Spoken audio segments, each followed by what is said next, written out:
what is an alternative oil base that we can use to cook and eat? Well, a high heat bioavailability, so it breaks down in high heat. So something like avocado, if you're cooking on top of the stove, is a good thing to use instead of olive oil. But for salads, olive oil is probably the best.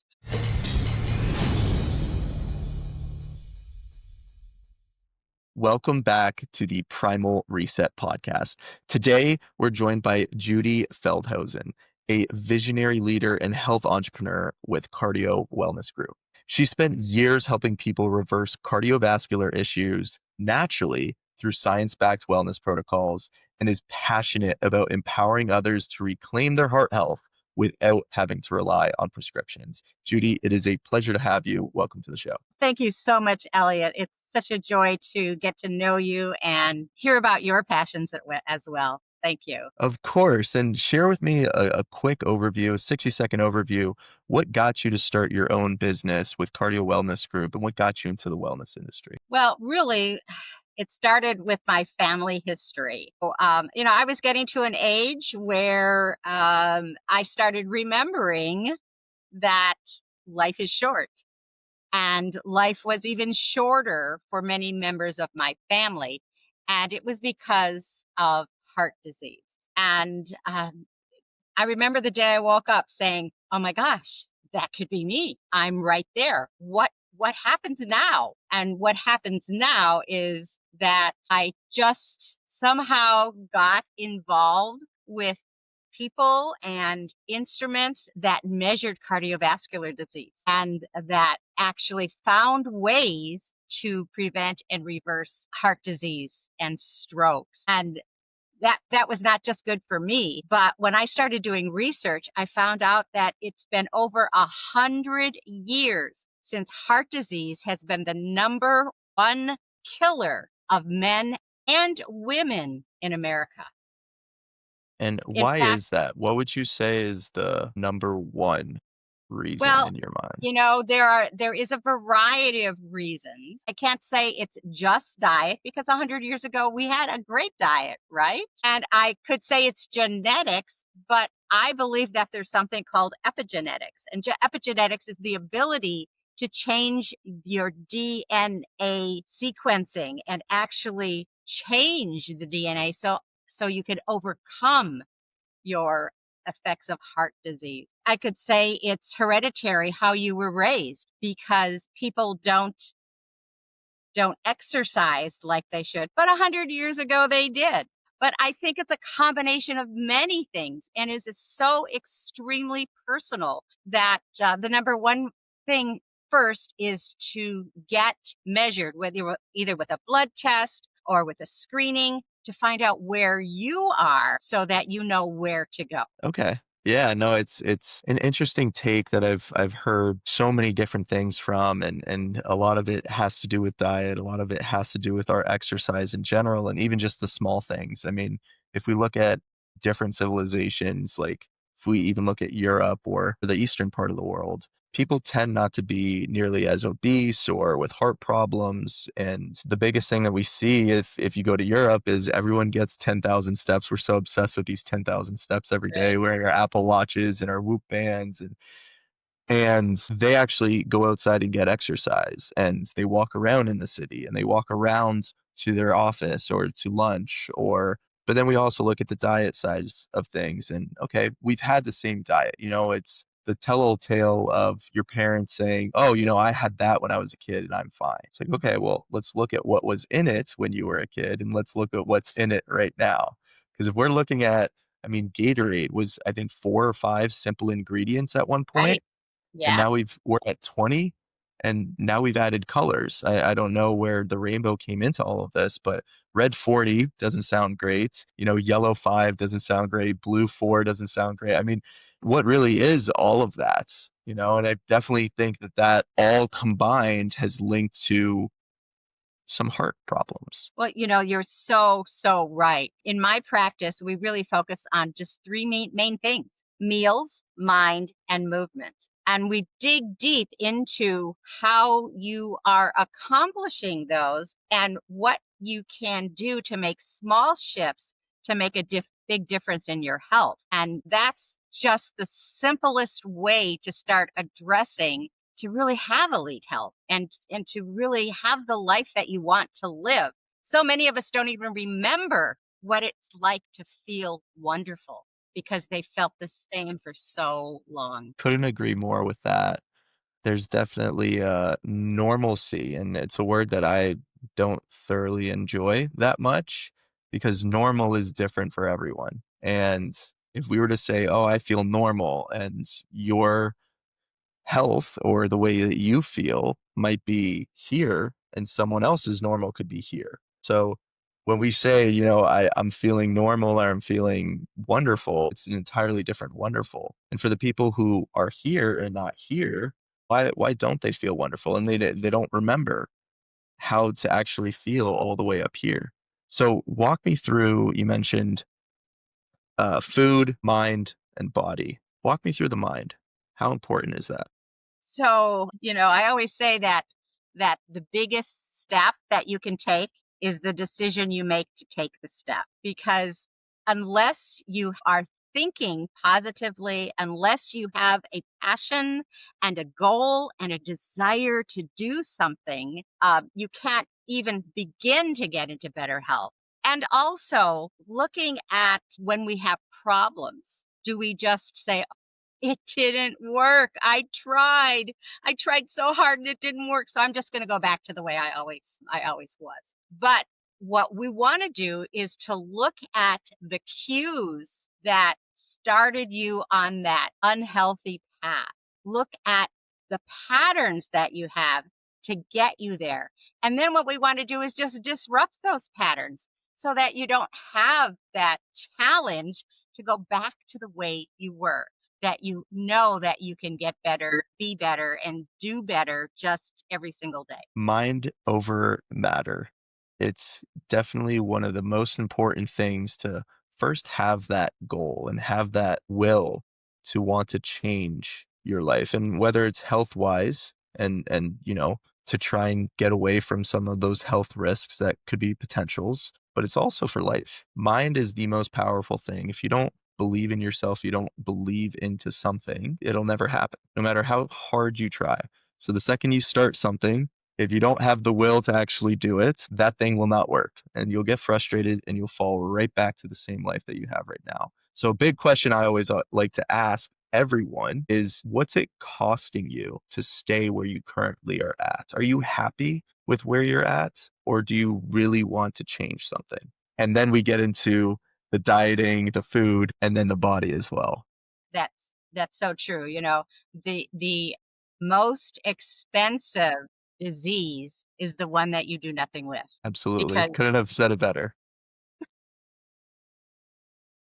Well, moving go ahead. off of kind of what we just spoke about and more into the pharmaceutical side of things, you said that heart disease can be eliminated without pharmaceuticals. What's the Yes. biggest myth in the medical system that still pushes about cardiovascular health? Well, the people that I talk to, it's so great. They say things like, "Well, I had high blood pressure, but I don't have it anymore." "Oh, really? What did you do?" "Well, I'm on this drug." Or, "I had diabetes, but I'm managing it so well. I no longer have the disease because I'm on this drug." That to me is so sad because they really believe that they've taken care of their disease. And so to be able to open someone's eyes and say, "But what if you didn't have the medications? How would you manage it then?" And they go, "But I need the medication." So to help them see that they can work with meals, mind, and movement and actually eliminate those medications and feel better, and I believe live longer. I like that answer. It's definitely different to see some people believing in the Western side of medication and some more on the Eastern or functional side of medication, and both work. There are just some differences to it, and I'm more of a proponent on the functional side. For me, I'd prefer not having all the side effects that come along with it. I might have cured diabetes for myself if I had it, but now I have, I don't know, all the side effects that come along with taking that pill. So if there's an alternative way, that's definitely something for me, and hopefully for every single listener that there is out there as well, who's curious as to what really is out there, that they don't have to rely on the medical system, at least in the United States. And it's not a function of, oh, I'm going to get off all my medication right now and go natural. I do not believe in that. I believe that with working with your allopathic doctor, that he can start to reduce and eventually eliminate those prescription drugs, so that you have a great, easy transition and you don't go into, a diabetic coma, for goodness sakes, because you didn't take your insulin. Yeah, absolutely. And kind of to the point of even diabetes or just heart health in general, we've seen so much, obesity kind of being linked to it, and the sugar intake, and possibly even just the cholesterol levels just spiking, and that kind of being a killer. Would that be the top killers, or is there something else that we think? So I believe in cardio wellness. So my company name is the Cardio Wellness Group, right? And so we can look at a blood test or a cardiovascular screening and actually look at the health of the arteries. Because in many instances, a heart attack is not started in the heart. It started because of the blood flow to the heart. So if we have poor blood flow, we're not getting the nutrients and the oxygen that our body needs and enough of the blood, our heart is eventually going to stop. It's not our heart's fault, though. It's our arteries and our veins and those micro veins that are not giving all the blood to the heart, which is what it is craving. So cardiovascular health, so important to me, because, you can't have a healthy house without a good foundation. Absolutely. And what would be the very first step that someone could start taking today, diet wise, to help their arteries and help the blood flow? So that's a great question, because it really depends on where people are right now today. Latest research shows that seed oils are such a terrible thing for our bodies. And when we talk about seed oils, we're talking about corn oil and soybean oil, canola oil. Those are probably the three top ones that are doing a lot of damage to our bodies. So food wise, I would say that's probably a big first step. And of course, eliminating sugars depending on how much sugar. The diet that I recommend actually shows not to have more than 24 grams of sugar a day in our diets. And if you look at a can of soda, I think there's probably 20 grams in a can of soda. So being able to read the label to see what's in it is a great place to start. Definitely agree with that. And to even add on to the oil side of things, vegetable oil is another big one that a lot of people use. So vegetable oil, canola oil, soybean oil, all of those seed oils that you see out there, definitely try and stay as much as away as you can from. And to the point of sugar wise, I think we also need to take in consideration that we're not having sugar. It's not real sugar. So if we see, these Diet Cokes or these zero sugar sodas, it's because it's high fructose corn syrup, or it's stevia extract, or there's all these alternative sugars that aren't actual sugar. So they don't have to be labeled as sugar. So we need to be careful at that time as well. My question to you, everyone always says what not to use. What is an alternative oil base that we can use to cook and eat? Well, so it depends on what you're cooking again. So olive oil, of course, is a favorite, but it doesn't have a high heat bioavailability, so it breaks down in high heat. So something like avocado, if you're cooking on top of the stove, is a good thing to use instead of olive oil. But for salads, olive oil is probably the best. I actually discovered making my salad with no oil. I use a little bit of lemon juice on my salads.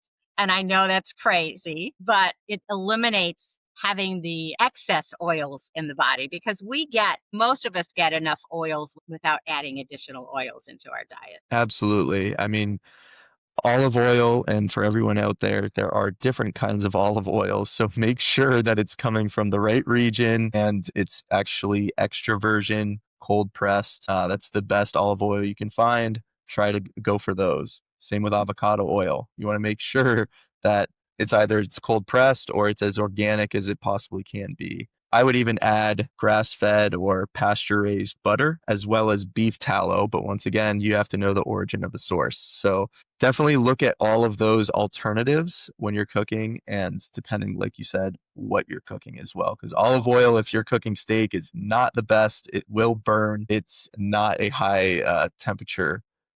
It's not good for high temperature cooking. That all, Absolutely. yes, One of the things that I learned a few years ago that I keep reminding myself is you are what your food eats. absolutely. And it's so true. So much of the seed oils, people say, well, I don't eat seed oil. I don't have to worry about it. I don't cook with that stuff. But they're not being careful of the proteins that they're eating. And the proteins that they're eating are eating the seed oils, they're being grown in poor conditions. And we are what our food eats. So you do have to be careful to eat the best, highest quality vegetables and fruits and proteins that we absolutely can, so that our bodies are like, they're a temple, really. You know, Even things like they're feeding plastics to animals because it fills them up. And that's getting in our bodies. Just think about that. I read something the other day that said that the average human has 10% more plastics than they did even 5 years ago. Yeah, I saw something like that as well, where the statistic was like we eat, I think it was like 10 plus, maybe 15, maybe even more credit cards worth of plastic every single year. And I mean, if you think about it, it's the same way, even not just the food that we eat, of what it's eating, but at the same time where it's packaged. I mean, if you have water bottles in a plastic container and it's not refrigerated and it's sitting out in the sun or in a box when it's getting shipped over to the grocery store, that heat melts the plastic and there's small little microplastics that come into your water every single day. And even what we store our food in at home, and people that are using microwaves, that are cooking and heating their food in the microwaves, those plastics are getting into the food. It's Absolutely. And microwaves, don't even get me started on microwaves. Microwaves is I try to avoid it altogether. The radiation that comes along with it kind of kills all the nutrients that is actually in your food. But at the same time, like you mentioned, the plastics. Try to use glass. Try to use some sort of alternative that is not going to go into your food and into your system. And you that's know where all the inflammation comes from. when I was in school, it just reminded me of something. When I was in school, I had to do an experiment with a microwave, and I had to take three plants, and one I one I fed pure water, one I fed bottled water, and one I fed microwave water. And I had to do this for just 2 weeks and just water the plants, keep them together. And at the end of the 2 weeks, the plant with the microwave was almost dead. It had lost most of its leaves. It looked awful. Where the pure water plant, of course, was still blooming and blossoming, and it had grown and it was great. And the bottled water wasn't doing well, but at least it was still alive. Yeah, no, we need to see those visuals every single day and remind ourselves, hey, what we eat and what we use to eat, right? And what we package everything in all goes into our body. Oh, well, might not worry about it right now. Oh, it's only a little bit, but a little bit adds up. That's 15 credit cards a year, I don't want to eat a credit card, I don't enjoy eating that. So you definitely have to be careful. And going back into kind of the arteries and the cardio side of things, it affects that. The inflammation inside your body of what you actually put into it is going to affect your arteries, is going to affect your blood flow. It's going to affect a lot of different things inside your body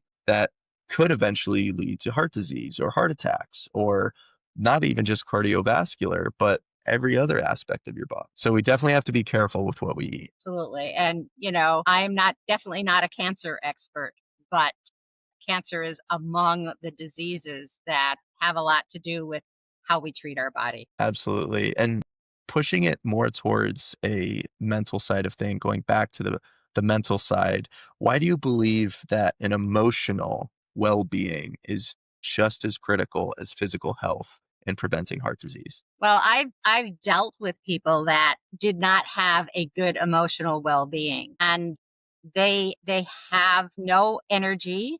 They are not good conversationalists. They have very little interest. I believe that they're surviving in the cases that I have dealt with and not really living and being um, happy and a good member of our society. I think part of our life has to be to give back. And you can't give back if you don't have anything to give. And so being able to just engage with other people and enjoy your life, explore new things. What a great opportunity. Isn't that why we were put on this earth? Not to just stay at home and watch TV, be a couch potato and not engage with other people, but to be able to help one another and be helped also is part of what life should be. Absolutely. It's definitely exactly what life should be about. And to find that purpose in someone's life is starting with yourself. You're not going to be able to help anyone. You're not going to be able to do anything yourself if you don't start with looking in the mirror every single day and being happy on the progress that you've made and the progress that is coming ahead as well. It's yesterday. I got my real ID finally. Don't ask. But I went to the DMV, and to me, it was so sad. All these people behind these glass walls, not engaging in the people that they were talking to all day. And so, I started a conversation, something very simple with the lady behind the desk. And I think that my appointment was probably longer than most people's because we talked about the sesame seeds that she was looking for that had to be organic and where she could find them. And she wanted them in bulk because her husband had this special food that he ate. And we had a great time getting my real ID, for goodness sakes. And we should be able to do that anywhere. The person at the grocery aisle, to people that we meet just walking around. Why not engage and really make a connection with the people that we may never see again or maybe may become our best friends? How do you know? Absolutely. And for everyone else out there, if you're looking for more information or if you're looking to connect more with people who are on the same goal as you, Judy has a website, which is cardiowellnessgroup.com. She's got a Facebook group with over 840 followers, Cardio Wellness Group, and follow her on LinkedIn. She's got over 19,000 followers. She posts all the time some great information, something that we could all put into our daily lives as well. If you want to reach out to her, go on her website, schedule a call with her, get started on your health journey, or learn a little bit more.